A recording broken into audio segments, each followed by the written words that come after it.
Malia comes to me. She says, you know what? She's 24. All our friends, sometimes we talk about climate change and we just feel like there is no way we're going to be able to solve this. We're looking at the science. It feels as if we're on a trajectory that we're going to sail past this. What show is this from? 2 degrees centigrade benchmark, where after that, potentially things are getting cataclysmic. And so I'll be honest with you, Dad, a lot of my friends, they just feel as if, what's the point? Because the world's burning and there's nothing I can do. And I said to her, well, she asked me, what should I say to them? Right. And what I said to her is, look, we may not be able to cap temperature rise to 2 degrees centigrade. Remember how before it was 1 degree centigrade and then it was 1.5? And now it's like, we might not be able to cap it at 2. Like 1.5 was the mark that they set for that UN report where they were like, yeah, this is like the world ending, you know, basically.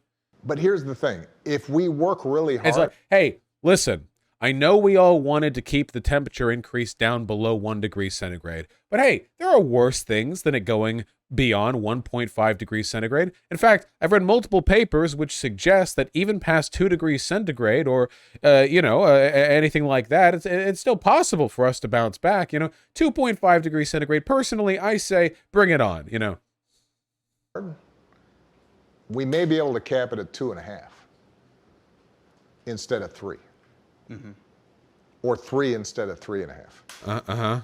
That extra centigrade, that might mean the difference between whether Bangladesh is underwater. Right. It means the difference between hundreds of millions dead and billions dead. Right, of course. Might make the difference. He's doing it. As to whether, 100 million people have to migrate. He's doing it. Right. Or only a few. No, it's 100 million or a billion at these numbers, but incremental changes that matters. Yeah, I see. It makes a difference. Sure. And it's worth fighting for. And it's worth fighting for. And you can't descend into nihilism and not try to save them. So this is I guess like the best thing you could call this is like toxic optimism. Obama can't not be cool. Like he always has to be cool and collected. It's his whole thing. So he can't sit here and go, like, we're on the knife's edge and it's all going to end unless something is done. Because as a paladin of neoliberalism, it's his role to sit here as the world crumbles and go, well, incremental change is necessary.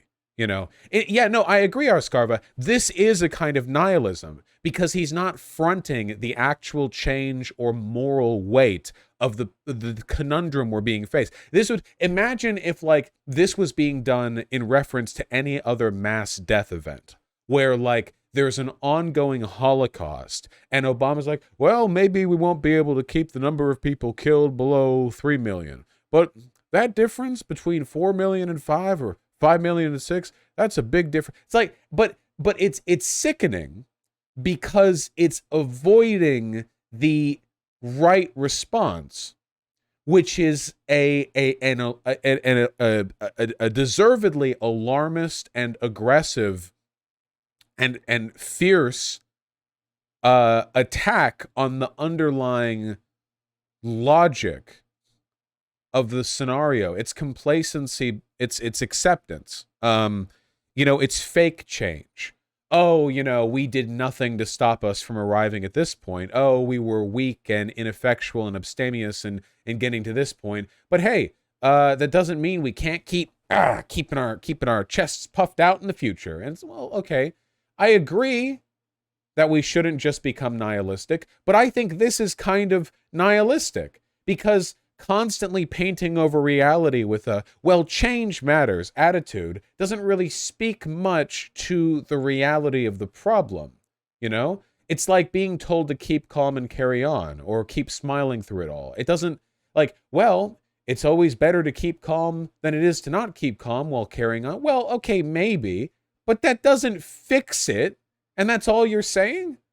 He had 8 years in office. I love that every once in a while when Obama says something online, you'll get like these like 16-year-old Zoomer neolib or SOCDEMs who will be like, actually, there was nothing Obama could have done but bring out a watered down Medicare for all bill that would insure a bunch of previously uninsured people without changing the fundamental structure of the insurance system, and it barely provided them any coverage, and then a lot of it would be stripped away anyway. There's only so much you can do when you're a president for 8 years, and during portions of your presidency you have both enormous popularity and like significant legislative support. Just like, I don't buy it. It's just so interesting how Republicans and Democrats theoretically follow the same rules and are limited by the same powers, and yet for some reason nothing seems impossible to Republicans. They can do anything they put their minds to, but for Democrats, they are sickeningly weak. No wonder the youth unemployment rate in Italy is so high. Raised temperatures to 48 C. Ooh. Oh my God. 118 Fahrenheit. Yeah, 118. This is like Death Valley shit. Jesus Christ. Could get close to breaking a European record this week as a fierce heat wave grips much of the continent. Ooh. With the islands of Sicily and Sardinia predicted to bear the brunt at 47 to 48 degrees C. Jesus. This is like post-apocalypse shit, man. This is like, guys, get your fucking snorkel and fins. We're going to spend this weekend underwater. Get your air from the little tube. You are going to stay down there. The water is still going to be like 65 degrees, or not 65, 95 Fahrenheit. A lot of places here in Europe don't really use AC either. Yeah, don't a lot of places near the Mediterranean not really use AC because A, the temperature tends to be nice, and B, there tends to be a nice like oceanic breeze, or like sea breeze, I guess. The Mediterranean's pretty big. No AC and thin walls. Ugh. When I was in Italy, they had AC, but it was shit. The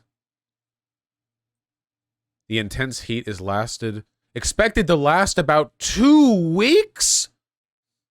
In central and southern Italy? What?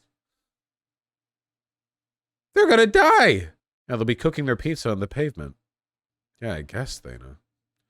England barely lasted through the last heat wave. Yeah, I know a lot of people made fun of the UK because they were like freaking out about a heat wave where it was like 88 degrees or whatever.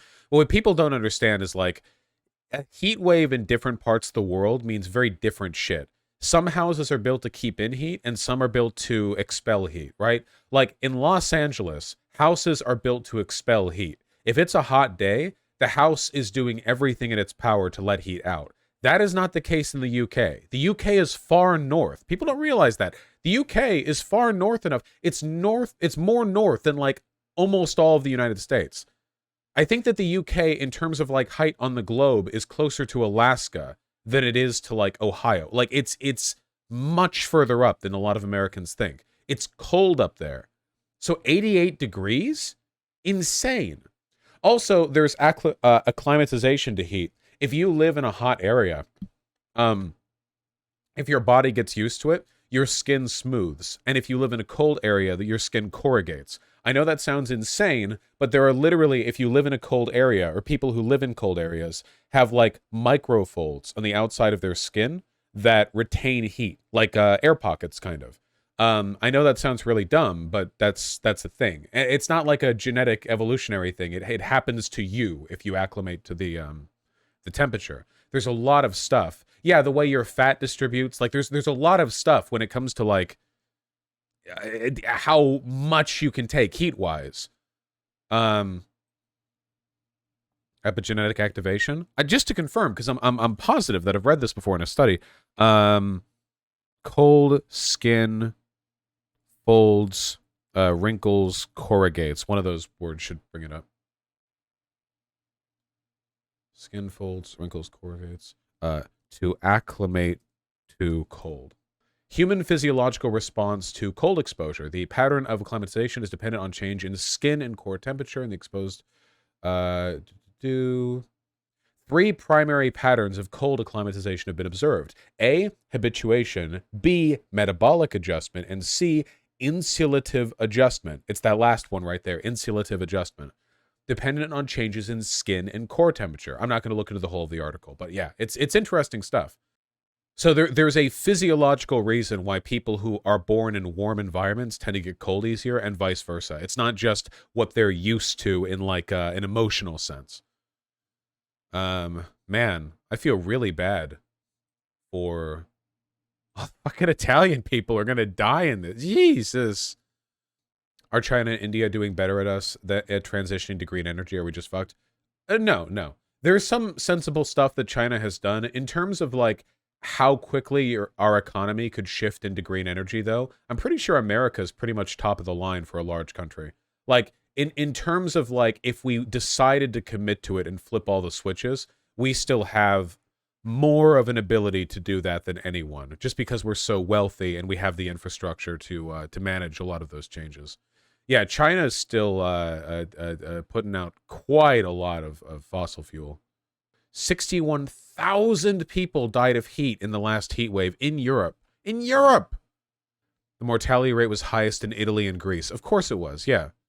Italy, Greece, Spain, Portugal, the hottest countries there, yeah. Can't wait for it to be even worse next year. India has done a good job of switching to solar energy. Is that true? Hey, that's nice. Sunny makes money. India installs a record volume of solar power in 2022. That's cool. I like that. Ah, that is such an interesting aesthetic. I don't know if this would be considered like a poor looking building in India, but to me it does look poor. And to have on its roof these like solar panels, it's just like an interesting, because that's the world I want, right? I don't want there to be poverty, of course, but like the idea of green energy being so normalized that like you don't just see it as a glamour affect in wealthy areas. It's like, oh, you go down to where the tenements and the poor people are. Well, they've got solar power too, you know? India's really fucking hot right now, apparently. Yes, it is. It's like, yeah, it's rainy and storming and hot over there. They're government subsidized. They basically pay you to get these installed. Yeah, they did that. They've done that in a lot of countries. They did that in Australia. I have a friend who got like solar panels on their roof basically for free because of a government subsidy. Whereas over here in the United States, Jimmy Carter had solar panels put on the roof of the White House, and Ronald Reagan had them taken down out of spite when he entered office. That's where we're at. Solar energy right now is incredibly cheap. It's cheaper than any other kind of energy. I have a lot of hope for India in the future. I know they're currently led by a Hindu fascist, but there's some stuff that their government has been up to that I feel positively about. Oh, they do, Perel. The majority of solar power in India comes from their like giant deserts, you know? Because the difficulty with placing solar plants is that you can't just place them anywhere. There is an efficiency runoff if you transmit energy across too long of a line. Or to put it another way, if we put a bunch of our solar plants down in like New Mexico, that energy would not reach New York with peak efficiency. Not even close. It's a shame because if it did, it would offset the need for batteries by quite a bit because you could have solar plants running like all over the world, and in any area where it's nighttime and therefore not generating power, you don't need to build up a battery storage from the daytime. Instead, you just transmit energy from where it's daytime. However, there is a fall off. India's got some pretty big deserts that are pretty well positioned when it comes to like covering a majority of their people with fairly easy to access solar power. So I for them, I feel it's like a decent shot, right? Can't the Sahara Desert support the energy of the whole world? Sure, yeah, if you want to spend like $50 trillion building over there and then maintaining it and then like keeping it free from people trying to do suicide bombings on it or fucking whatever. Like, like fucking ISIS 2 shows up. Like you need political stability in an area where you're going to invest an ungodly amount of climate infrastructure. And then also the energy would not efficiently make its way everywhere. The AC/DC/DC/AC loss over about the distance between Cali and New York is only about 12%. 12%? Wait, hold on. Electricity efficiency loss per mile of cable. around 2% over what distance? Wait, yeah. How much electricity lost? The overall losses between the power plant and consumers is 8 to 15%. But over what distance? What's the fall off, assuming everything's working properly?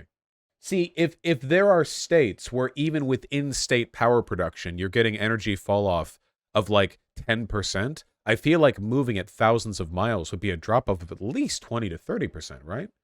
Still, it's worth investing in. Blanket the world in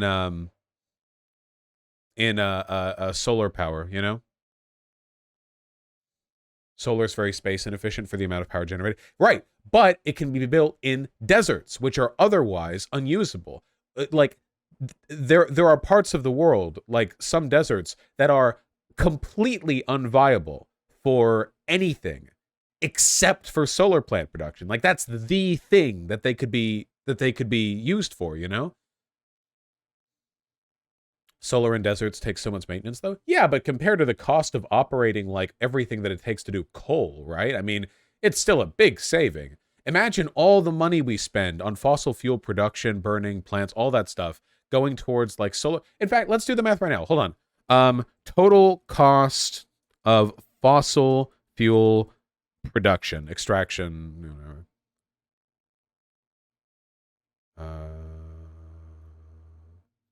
total cost of fossil fuel. Okay, 700 billion to 1 trillion roughly every year on fossil fuels. Nearly a trillion. Trillion with a T. Of solar plant. Solar construction costs averaged about $1,800 per kilowatt in 2019. So it's gone down since then. Now, if that's the construction cost. About 1.3 million for 1 megawatt of power. Here, 2023 average cost of a solar farm. Cost by megawatt, about, let's just say, $1 million. So if we go by $1 million per megawatt, how many megawatts of energy are produced annually through fossil fuel? USA fossil fuel energy megawatt annual. Give me the number. Megawatt of fossil fuel energy, USA. About 60% of electricity generation was from fossil fuels. Okay, so 60%. But that's electricity generation, not all energy generation. We're not factoring like cars here or whatever. How much total energy? 60% of what amount? Megawatts. Total annual energy electricity production USA. 4 million gigawatt hours. Megawatt, gigawatt, that's up by 1,000. 4,000 times 4,000. So wouldn't that mean that in order to... So it's 60% of that, but then we could go by like 80%, even if we factor in, like, theoretically, everything associated with, like, gasoline or non-electricity production. So that would be about 3.2 million gigawatt hours. So wouldn't that mean 3.2, it's about 1 trillion for 3.2 million gigawatt hours. So it'd be cost by megawatt production. Nope, lost my train of thought. Anyway, solar's good. All right, we're moving on. Should have had my notes app out. Lost the numbers. Wasn't committed enough. Listen, it's doable, okay? It's doable. Sociology degree, by the way. Oh, yeah.